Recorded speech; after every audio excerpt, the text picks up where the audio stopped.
Mandela Bay has claimed a life. An elderly woman was overcome by the flames on her farm in the Thornhill district. Her husband suffered severe burn wounds and has been admitted to hospital.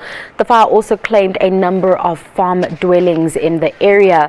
The Woodridge private school also went up in flames.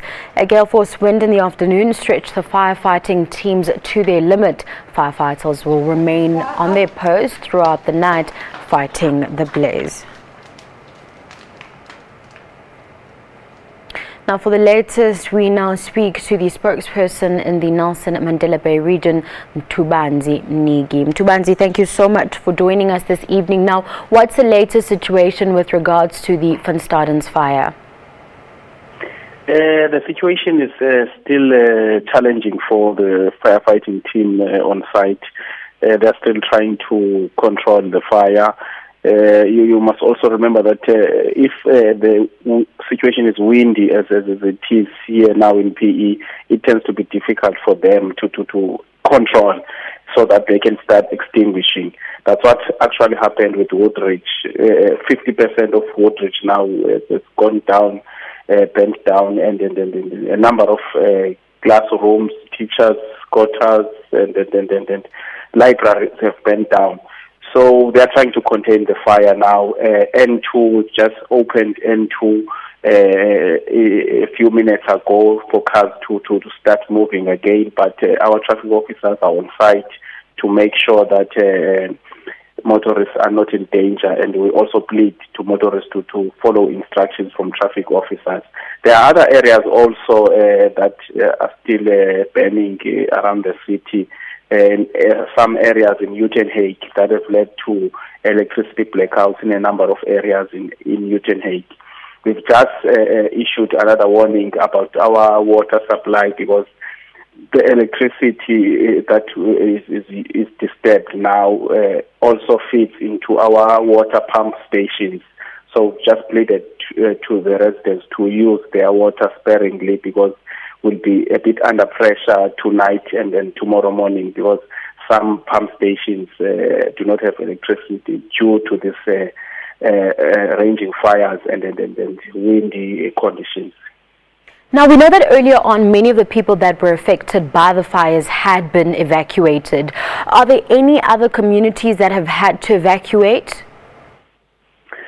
We have a farming community in an area called Rocklands in Uitenhage that was evacuated a bit late afternoon today. Their farmhouse burnt down, evacuated, and they managed to save a few items, house items, but they are safe. They are not in danger. They have been evacuated. So for now, earlier with Woodridge, the students there and the teachers, we evacuated them early around 10 a.m. today because there was a lot of smoke going towards that area.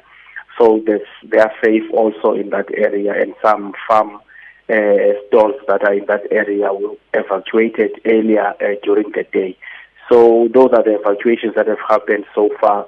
But in some areas, we are controlling the fire, but the challenging area is Van Staden. But the pleasing news now is that the wind speed has decreased drastically, and the firefighters are able to access some of the areas that were a bit difficult earlier. Now, what additional contingency plans are in place if larger groups of people get displaced? Fortunately, we have a community in Nelson Mandela Bay that gets hands dirty whenever situations like this happen. In Van Staden, for instance, another primary school that is in town opened its doors to all the school children that are affected, and teachers and everyone.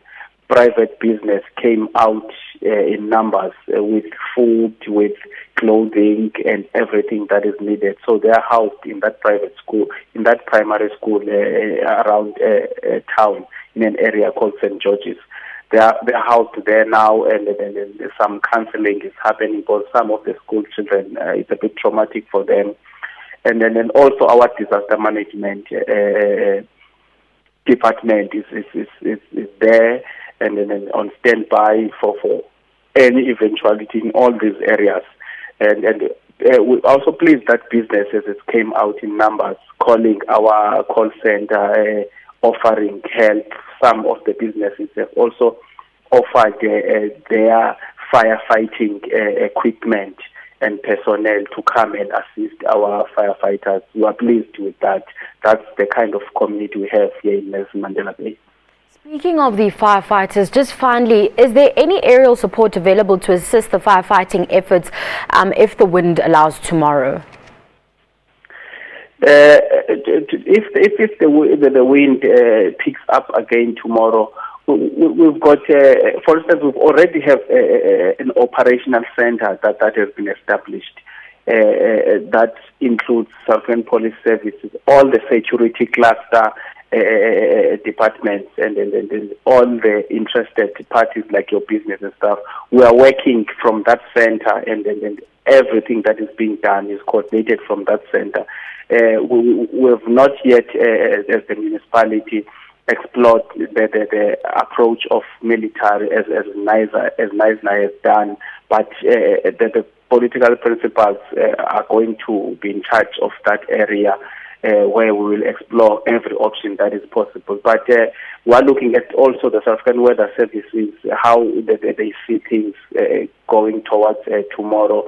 We hope overnight it will give us a little bit of space to work the wind speed, so that by tomorrow morning at least a lot of ground is covered and the fire is under control in a number of areas. But our main intention for now is to save lives, save property. Mthubanzi, we'll have to leave it there. Thank you so much for joining us on SABC News. That was Mthubanzi Mniki, spokesperson for the Nelson Mandela Bay region, giving us an update on the raging veld fire in Nelson Mandela Bay.